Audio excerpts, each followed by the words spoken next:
masuk Mbak.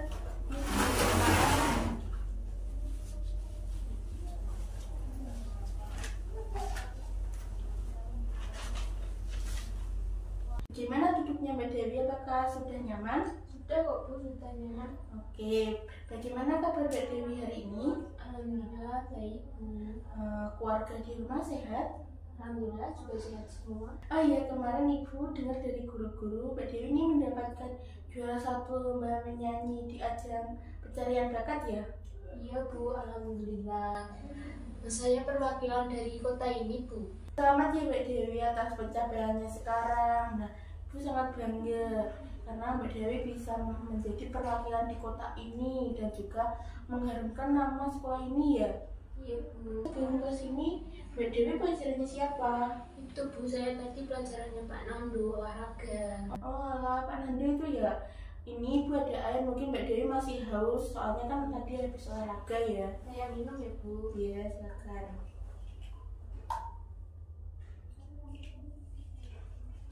Sudah Bu.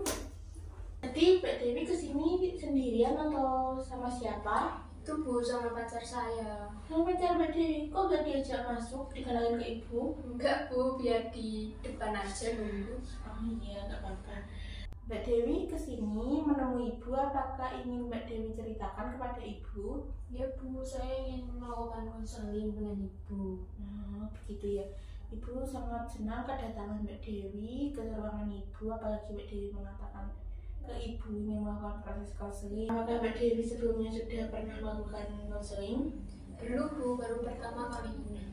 Oke, Ibu akan menjelaskan sedikit mengenai konseling ya Mbak Dewi. Jadi konseling ini adalah proses pemberian bantuan oleh konselor kepada konseli, yang dimana Ibu di sini sebagai konselor yang akan membantu Mbak Dewi dalam menjembatani permasalahan yang Mbak Dewi hadapi saat ini. Nah, keputusan di awal bahwa semua keputusan ini ada di tangan Mbak Dewi. Nah, konseling ini Mbak Dewi lebih aktif dalam menceritakan semua permasalahan yang Mbak Dewi hadapi. Itu Bu, saya takut bercerita. Mbak Dewi itu tidak perlu ragu atau takut untuk menceritakan semua permasalahannya kepada Ibu, karena di dalam konseling ini ada asas-asasnya. Yang pertama itu asas kerahasiaan, yang dimana semua yang Mbak Dewi ceritakan kepada Ibu tidak akan Ibu bocorkan terkecuali Mbak Dewi mengizinkannya. Yang kedua, asas kesukarela. Apakah Mbak Dewi datang ke sini dan ingin melakukan proses konseling dengan sukarela? Ya Bu, saya kesini atas kemauan saya sendiri. Nah, untuk waktu konseling hari ini mungkin hanya 30 menit ya, soalnya Ibu ada rapat dengan guru-guru. Mungkin kita bisa lanjutkan ke minggu selanjutnya. Bagaimana Mbak Dewi? Ya Bu, nggak apa-apa kok. Oke, sekarang Mbak Dewi boleh menceritakan kepada Ibu masalah apa yang sekarang Mbak Dewi hadapi. Jadi akhir-akhir ini tuh saya ada masalah Bu yang berkaitan dengan masa depan saya nanti.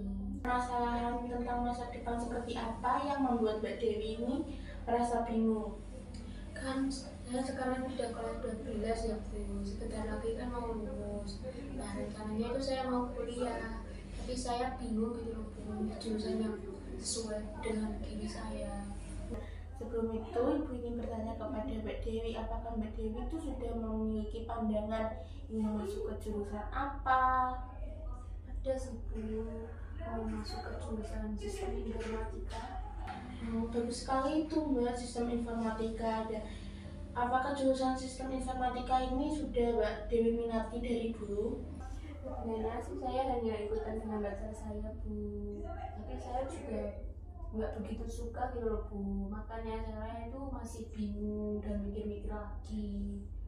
Sangat tidak menyarankan Mbak Dewi untuk masuk ke jurusan sistem informatika hanya karena ikut pacar Mbak Dewi, karena di dalam kuliah ini itu harus dengan senang Mbak, harus sesuai Mbak Dewi minati agar kuliahnya itu lebih enjoy gitu loh Mbak.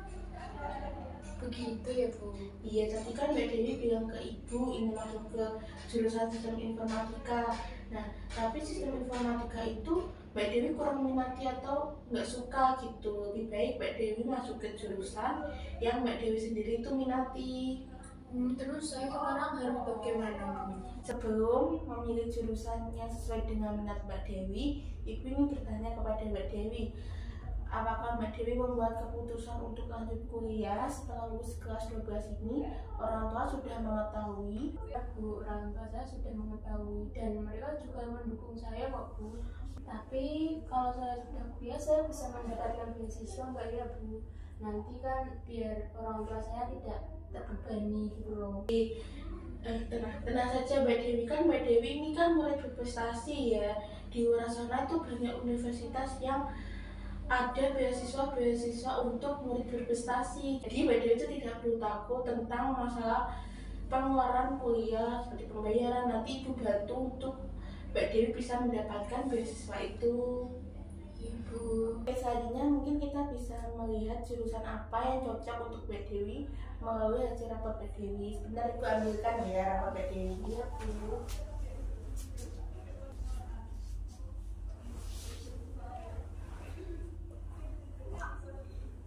Nah ini sudah ada rapotnya, silakan Mbak Dewi cek apakah data diri identitas ini benar-benar rapotnya Mbak Dewi. Udah benar kok, Bu, ini rapot saya. Ini bagus sekali ya nilainya Mbak Dewi, tinggi-tinggi. Dan ini ada nilai yang tertinggi di antara nilai tertinggi lainnya ya. Ini ada seni budaya mendapatkan nilai 99. Mbak Dewi ini apakah sebenarnya Mbak Dewi itu senang dengan mata pelajaran seni budaya atau bagaimana? Iya, Bu, soalnya itu saya suka banget di bidang seni, Bu. Terutama kalau di musik itu saya suka. Oh iya, di sini juga tertera di bagian ekstrakurikuler ya. Mbak Dewi itu sangat aktif dalam ekstrakurikuler musik ya. Iya, Bu, sebenarnya dulu itu saya mempunyai pikiran, Bu, setelah lulus SMA itu saya mau masuk ke jurusan seni musik. Nah itu bagus sekali Mbak Dewi, karena Mbak Dewi sudah memiliki rencana pandangan untuk masuk ke jurusan seni musik. Apalagi Mbak Dewi sendiri kan sudah memiliki bakat musik, apalagi sudah ikut-ikut lomba tentang musik gitu ya. Punya niat untuk masuk ke musik, Bu, dan saya ingin mengembangkan bakat saya di bidang itu. Apakah Mbak Dewi sudah memiliki bayangan untuk masuk ke jurusan itu? Iya, Bu, saya sudah memiliki pandangan kalau saya memang mau masuk ke jurusan itu. Nah sebenarnya di jurusan seni musik ini tuh ada banyak Mbak, ada etnomusikologi, ada seni karawitan. Nah prospek kerja di jurusan seni musik ini tuh banyak Mbak Dewi, ada sebagai seorang penyanyi, terapis musik, pembuat lagu. Iya, Bu, saya itu pengennya jadi penyanyi sama bisa menciptakan lagu. Bagus itu Mbak Dewi, apalagi Mbak Dewi ini kan murid berprestasi ya, sering ikut lomba, apalagi lombanya tuh yang berhubungan dengan musik. Nanti Ibu akan mencoba mencari informasi terkait jurusan musik ini. Nah, selagi Ibu mencari informasi tentang jurusan musik ini, apa yang dilakukan Mbak Dewi untuk mendapatkan informasi tentang jurusan musik ini agar Ibu juga mendapatkan informasi, Mbak Dewi juga mendapatkan informasi, itu digabungan akan lebih kompleks Mbak Dewi. Nanti saya akan mencari informasi di internet, Bu. Ibu hargai keputusan Mbak Dewi. Jadi dapat kita simpulkan bahwa Mbak Dewi ini sebelumnya mengalami permasalahan tentang kebingungan dalam memilih jurusan. Sebelum itu Mbak Dewi ingin masuk ke jurusan sistem informatika ya. Nah, tapi Ibu tidak menyarankan Mbak Dewi untuk masuk ke jurusan itu. Kenapa? Karena Mbak Dewi masuk ke jurusan itu hanya ikut-ikut pacar Mbak Dewi. Karena kita tuh kuliah tuh harus masuk ke jurusan yang Mbak Dewi itu minati, gak harus ikut-ikut, agar kita bisa lebih enjoy. Setelah itu kita mengidentifikasi dari hasil rapot untuk menentukan jurusan apa yang cocok dengan Mbak Dewi. Dapat dilihat bahwa nilai tertinggi Mbak Dewi itu ada di seni musik, dan Mbak Dewi sendiri juga sudah minat tentang musik. Jadi Ibu menyarankan Mbak Dewi untuk masuk ke jurusan seni musik. Selain itu, Ibu juga memfasilitasi Mbak Dewi untuk mencari informasi lebih lanjut terkait jurusan musik yang ingin Mbak Dewi masuki. Mbak Dewi juga mencari informasi lagi di internet agar informasi yang kita dapat itu lebih kompleks ya Mbak Dewi. Jadi permasalahannya Mbak Dewi yang terjadi saat ini sudah terselesaikan ya. Yang tadinya Mbak Dewi itu bingung mau masuk ke jurusan apa, masih bingung dan ikut-ikut masuk ke jurusan pacarnya, tapi ibu tidak menyarankan ya, dan Mbak Dewi memilih masuk ke jurusan musik yang sebenarnya Mbak Dewi itu minati. Nanti kalau Mbak Dewi itu sudah yakin ingin masuk ke jurusan musik ini, nanti ibu akan membantu Mbak Dewi dalam mencarikan universitas yang cocok dengan jurusan yang Mbak Dewi minati. Iya, terima kasih ya Bu. Oke, nah terkait permasalahan Mbak Dewi tadi, mungkin kita tidak usah melakukan konseling untuk minggu depan ya.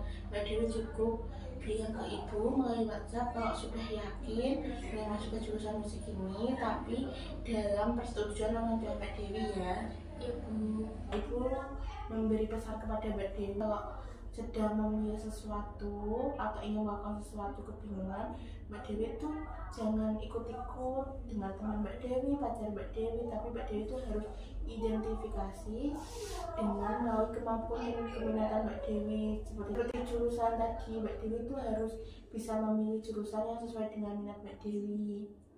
Iya Bu. Ya, karena sudah 30 menit ya, mungkin konseling hari ini kita akhiri ya. Ibu berharap Mbak Dewi ini tidak ragu atau takut untuk datang ke sini kembali menemui ibu atau ingin cerita-cerita dengan ibu. Iya Bu, saya juga berterima kasih kepada Ibu karena Ibu sudah mau menceritakan cerita saya dan juga sudah mau mengarahkan saya dalam menyelesaikan masalah saya ini. Oke, nah terkait permasalahan Mbak Dewi tadi, mungkin kita tidak usah melakukan konseling untuk minggu depan ya. Mbak Dewi cukup bilang ke ibu melalui WhatsApp kalau sudah yakin ingin masuk ke jurusan musik ini, tapi dalam persetujuan orang tua Mbak Dewi ya. Iya Bu. Oke, mungkin Mbak Dewi bisa lanjut ke pelajaran selanjutnya ya. Ya Bu, kalau begitu saya pamit dulu ya Bu. Iya Mbak Dewi, hati-hati ya. Assalamualaikum. Salam.